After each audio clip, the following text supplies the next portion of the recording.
Hello everyone. तो आज हम इस वीडियो में बात करेंगे बीटा एचसीजी टेस्ट की, जो कि एक ब्लड टेस्ट होता है। तो आज हम पूरा इसके बारे में डिटेल्स जानेंगे कि नॉर्मल प्रेगनेंसी, अगर आपकी नेचुरल प्रेगनेंसी है तो वो कितना होता है आईयूआई या आईवीएफ में, ये कितना होता है और कितना होना चाहिए। लो लेवल है तो क्या करें, हाई लेवल है तो उसका क्या मतलब है। तो आज इस वीडियो में सारा कुछ हम जानेंगे।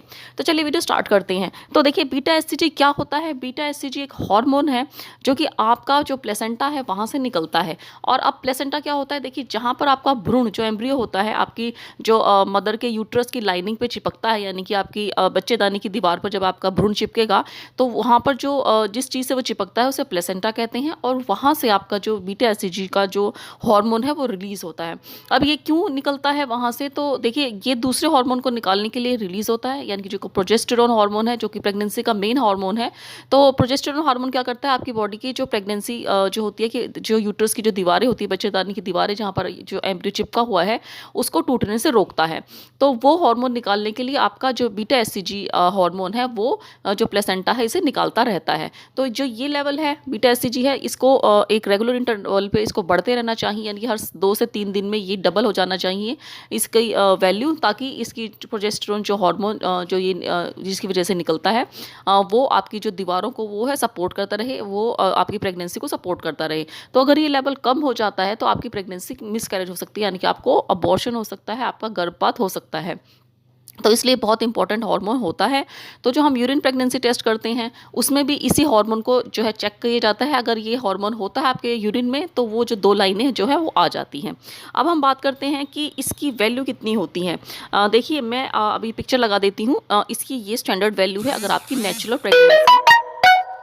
प्रेगनेंसी है अगर आपकी, तो ये वैल्यूज़ आपकी होंगी। तो जनरली जब मैं अपना बीटा एचसीजी कराती थी तो मुझे काफ़ी ज़्यादा होता था कि हर एक जो स्टैंडर्ड वैल्यू इसकी रेंज बीटा एचसीजी की, तो 3 वीक से 3 वीक का मतलब हो कि जब आपके पीरियड आते हैं उसके बाद जो तीसरा हफ्ता होता है उसमें हम देखते हैं, क्योंकि जो आपका ओव्यूलेशन होता है उसके बाद से हम प्रेगनेंसी को जो है जो आपका पहला पीरियड का पहला दिन होता है उसको हम मान लेते हैं कि वो आपका प्रेगनेंसी का पहला दिन है, क्योंकि उसके 2 हफ्ते के बाद आपकी जो ओव्यूलेशन होता है लगभग 10 से 15 दिन के अंदर, और उसके 2 हफ्ते के बाद जो है आप यूरिन टेस्ट करते हैं।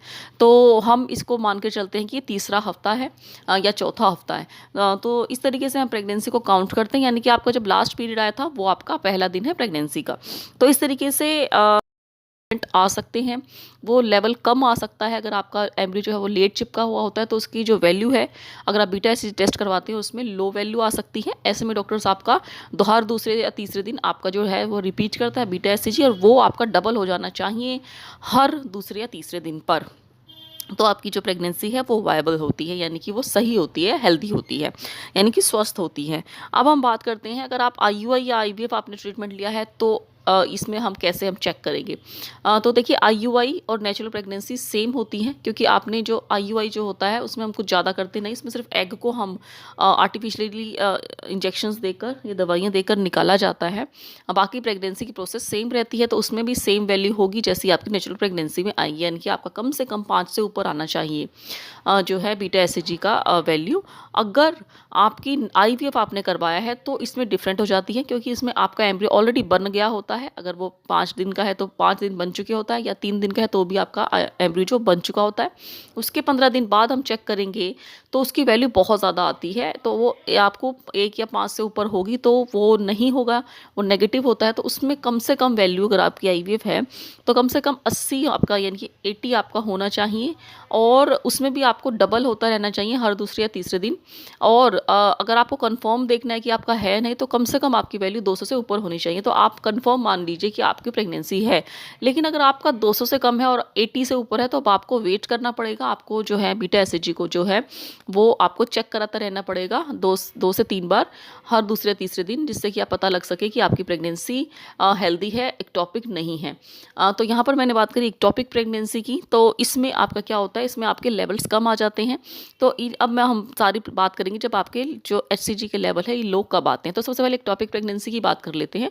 एक्टोपिक प्रेगनेंसी वो होती है जब आपका जो भ्रूण है वो आपकी बच्चेदानी में ना चिपक कर कहीं और चिपक जाता है, जैसे कि ट्यूब में चिपक जाएगा या कहीं और जाके वो चिपक जाता है, उसको जो बच्चेदानी की दीवारें हैं वहाँ पर नहीं चिपकता। तो ऐसे केस में जो है आपका जो बीटा एसएचजी लेवल जो है वो लो आता है और ये बहुत धीरे-धीरे बढ़ता है। और अगर आपको एक टॉपिक है और ट्यूब में प्रेगनेंसी हो गई है तो ये बहुत ही ज़्यादा इमरजेंसी होती है और उसको आपको इमीडिएटली वहाँ से वो एम्ब्रियो को निकालना पड़ता है, नहीं तो वो पेट में ही आपकी जो ट्यूब है वो फट सकती है, इंटरनल ब्लीडिंग हो सकती है और ये डेंजरस होता है काफ़ी। तो इसलिए आपके डॉक्टर्स जो हैं आपका जो लेवल है उसको चेक करते रहते हैं और ज़रूरत पड़ती है तो अल्ट्रासाउंड का भी इसमें मदद ली जा सकती है। लेकिन अल्ट्रासाउंड को में बच्चा आने के लिए कम से कम आपको ये 1 महीने का होना चाहिए, यानी कि आपको बीटा एससीजी के बाद 15 दिन कम से कम लगते हैं बच्चे को विजिबल होने के लिए अल्ट्रासाउंड में। इसलिए आपको वेट ही करना पड़ता है अगर आपका लेवल लो है। और उसके बाद आपको आपके सिम्टम्स के आधार पर देखते हैं डॉक्टर्स की कहीं आपकी एक्टोपिक तो नहीं है। तो सिम्टम्स में एक्टोपिक प्रेगनेंसी के सिम्टम्स जो है मेनली आपको पेन होगा, आपको ब्लीडिंग हो सकती है और आपके लेवल्स बहुत कम बढ़ सकते हैं। और अगर आपको इंटरनल ब्लीडिंग हो गई है तो आपको काफ़ी नोज़िया, आपको चक्कर आ सकते हैं, आपका पेट में काफ़ी ज़्यादा दर्द हो सकता है। तो अगर आपको ये सब सिम्टम है तो आप इमीडिएटली डॉक्टर से आप जाकर एडमिट होकर आपको अपना जो मिसकैरेज जो है वो करवाना पड़ सकता है। तो इस तरीके से आपके लेवल लो आते हैं, लेकिन इसका मतलब ये नहीं कि अगर आपके लेवल लो हैं तो आपको 100% यही होगा। लो लेवल होने के और भी रीज़न होते हैं, जैसे कि आपको अगर आपकी नेचुरल प्रेगनेंसी है तो पता ही नहीं है कि आपकी इम्प्लांटेशन कब हुई है।